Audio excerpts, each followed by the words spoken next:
Hello മക്കളെ, welcome back to Saala learning. Akhila മിസ്സാണ്. So yes, നമ്മുടെ വെക്കേഷനൊക്കെ കഴിഞ്ഞ് നമ്മളിത് ആ സ്കൂളൊക്കെ റീഓപ്പൺ ചെയ്ത് വീണ്ടും നമ്മൾ പഠനത്തിലേക്കൊക്കെ കടന്നിട്ടുണ്ടാവും അല്ലേ. ആൻസർ ഷീറ്റ്സ് ഒക്കെ കിട്ടിയിട്ടുണ്ടാവും. അപ്പോൾ ഇനിയുള്ള ദിവസങ്ങൾ എന്ന് പറയുന്നത് നമ്മൾ അടുത്ത എക്സാമിനും വരാൻ പോകുന്ന LSSനൊക്കെ പ്രിപ്പയർ ചെയ്യുന്ന ഒരു സമയമാണ്.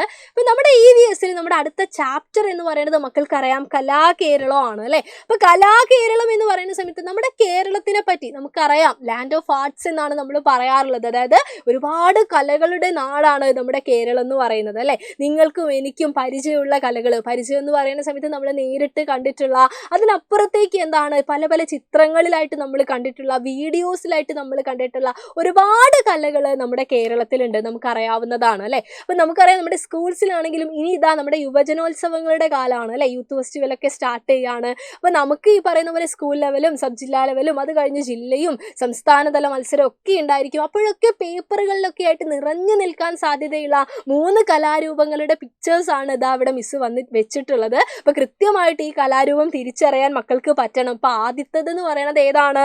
തിരുവാതിരക്കളിയാണ് അല്ലേ. രണ്ടാമത് വെച്ചിട്ടുള്ളത് മാർഗം കളിയാണ്. ഇതാ ഇവിടെ കാണുന്നത് നമ്മുടെ ഒപ്പനയാണ്. അപ്പോൾ യുവജനോത്സവങ്ങളിൽ മാത്രം അവതരിപ്പിക്കുന്ന ഒരു കലാരൂപങ്ങളാണോ ഇത് മൂന്നും? ഒരിക്കലും അല്ല അല്ലേ. നമ്മുടെ ആചാരങ്ങളും അനുഷ്ഠാനങ്ങളും ഒക്കെ ആയിട്ട് ബന്ധപ്പെട്ട് പണ്ട് മുതലേ നമ്മുടെ നാട്ടിലുള്ള വീടുകളിലൊക്കെ ആയിട്ട് അവതരിപ്പിച്ചിരുന്ന, പ്രത്യേക സമയങ്ങളിലൊക്കെ അവതരിപ്പിച്ചിരുന്ന കലാരൂപങ്ങളാണ് ഈ കാണുന്ന മൂന്നും. പക്ഷേ ഇന്ന് ഇത് കുറച്ചുകൂടെ എന്താണ് പ്രചാരത്തിലുണ്ട് എന്ന് മാത്രം. അപ്പോൾ തിരുവാതിരക്കളി എന്ന് പറയുന്ന സമയത്ത് ഇതാ ഈ കാണുന്ന പോലെ തന്നെ ഒരുപാട് സ്ത്രീകൾ കേരളീയ വസ്ത്രമൊക്കെ ധരിച്ചുകൊണ്ട് അല്ലേ വട്ടത്തിൽ നിന്നുകൊണ്ട് പാട്ടുപാടിയിട്ടാണ് എന്ത് ചെയ്യുന്നത്?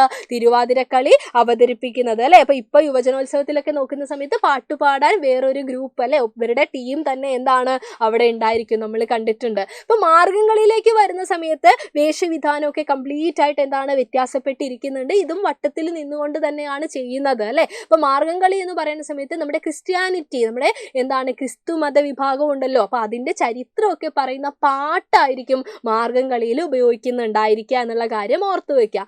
അടുത്തതെന്ന് പറയുന്നത് ഒപ്പനയാണ് അല്ലേ. ഒപ്പന എന്ന് പറയുന്ന സമയത്ത് യെസ്, നമ്മുടെ മണവാളൻ്റെ ഒരുപാട് പ്രത്യേകതകളൊക്കെ ഈ പറയുന്ന മണവാട്ടിയോട് പറഞ്ഞറിയിക്കുന്ന, എന്നിട്ട് ഒരുപാട് സന്തോഷിക്കുന്ന ഒരു പരിപാടിയാണ് ഈ ഒപ്പന എന്ന് പറയുന്നത്. ഇപ്പോൾ പണ്ട് ഇതൊരു ആചാരമായിരുന്നു അല്ലേ, വിവാഹമൊക്കെ ആയിട്ട് ബന്ധപ്പെട്ടിട്ട്. അപ്പോൾ ഇന്ന് നമ്മൾ അതുമായിട്ട് ബന്ധപ്പെട്ട പാട്ടുകളായിരിക്കും ഇതിനുണ്ടായിരിക്കുക. അത് വെച്ചുകൊണ്ട് നമ്മുടെ ആളുകളൊക്കെ, കുട്ടികളൊക്കെ ചുവട് വെക്കുന്നത് നമ്മുടെ യുവജനോത്സവങ്ങളിലൊക്കെ നമ്മൾ കണ്ടിട്ടുണ്ട്. അപ്പോൾ 3 വ്യത്യസ്തങ്ങളായിട്ടുള്ള കലാരൂപങ്ങളാണ്. മൂന്നും എന്താണ് നേരത്തെ നമ്മൾ പറഞ്ഞ പോലെ കേരളത്തിൻ്റെ ചരിത്രവുമായിട്ട് അതുപോലെ തന്നെ സംസ്കാരമായിട്ടൊക്കെ ബന്ധപ്പെട്ട് കിടക്കുന്ന 3 കലാരൂപങ്ങളാണ് അല്ലേ.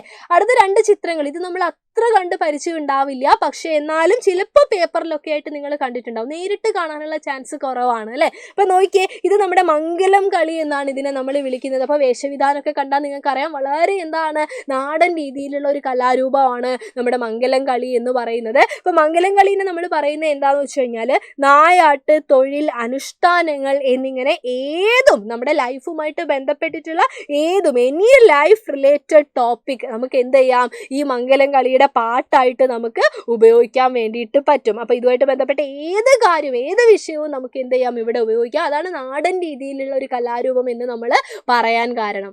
അടുത്തത് ഏതാണ്? നമ്മുടെ വില്ലടിച്ചാൻ പാട്ട് അല്ലേ. അപ്പോൾ ആ പേര് പോലെ തന്നെ അവിടെ നിങ്ങളൊരു വില്ലൊക്കെ കാണുന്നില്ലേ, പ്രത്യേക രീതിയിൽ രൂപകൽപ്പന ചെയ്ത അല്ലേ, അതുപോലെ മണികളോട് കൂടിയിട്ടുള്ള വടിയൊക്കെ ഇല്ല, അങ്ങനെ വ്യത്യസ്തമായിട്ടുള്ള ഉപകരണം ഉപയോഗിച്ചിട്ടുള്ള ഒരു കലാരൂപമാണ് വില്ലടിച്ചാൻ പാട്ട് എന്ന് പറയുന്നത്. അപ്പോൾ ചുമ്മാ കേട്ടിരിക്കുന്നതിനപ്പുറത്തേക്ക് കാണുന്നവർക്ക് കൂടെ എന്താണ് കുറച്ച് കൗതുകം വരുന്ന ഒരു കലാരൂപമാണ് ഇതെന്ന് പറയുന്നത് അല്ലേ. വില്ലടിച്ചാൻ പാട്ട് വന്ദന ഗാനത്തോടെയാണ് എന്ത് ചെയ്യുന്നത്, ആരംഭിക്കുന്നത്. വന്ദന ഗാനം എന്ന് പറഞ്ഞു കഴിഞ്ഞാൽ എന്താണ്?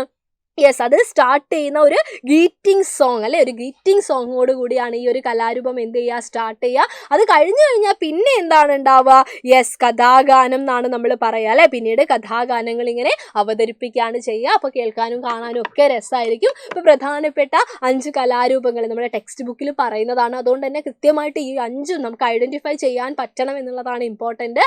ആ കാര്യം ഒന്ന് ഓർത്ത് വയ്ക്കുക. പ്രധാനപ്പെട്ട ചെറിയ പോയിന്റുകളും ഒന്ന് മനസ്സിൽ വെച്ചേക്കുക. അതാണ് നമ്മളിവിടെ പറഞ്ഞത്. ഇനിയും ഇനിയും ഒരുപാട് കാര്യങ്ങൾ ഈ ചാപ്റ്ററിൽ നമുക്ക് പഠിക്കാനുണ്ട് അല്ലേ. അതൊക്കെ അടിപൊളിയായിട്ട് നമുക്ക് പഠിക്കണം. കാരണം LSS ആയിട്ട് ബന്ധപ്പെട്ട് ഇമ്പോർട്ടൻ്റ് ആയിട്ടുള്ള ഒരു ചാപ്റ്ററാണ്. അപ്പോൾ നിങ്ങൾക്ക് വേണ്ടിയിട്ട് നമ്മുടെ സൈലത്തിൻ്റെ ഓണം ഓഫർ ഉണ്ടായിരുന്ന കാര്യം എല്ലാവർക്കും അറിയാലോ. അപ്പോൾ ഓണം ഓഫർ ഇതാ കുറേ പേരൊക്കെ ജോയിൻ ചെയ്തിട്ടുണ്ടായിരുന്നു. പക്ഷേ ഇപ്പോഴും ജോയിൻ ചെയ്തിട്ടില്ല, പറ്റിയിട്ടില്ല, വെക്കേഷനൊക്കെ ആയതുകൊണ്ട് അത് കഴിയാൻ കാത്തിരുന്നു എന്നൊക്കെ ഒരുപാട് പേര് പറഞ്ഞതുകൊണ്ട് തന്നെ നമ്മൾ ആ ഓണം ഓഫർ എക്സ്റ്റെൻഡ് ചെയ്തിട്ടുണ്ട്.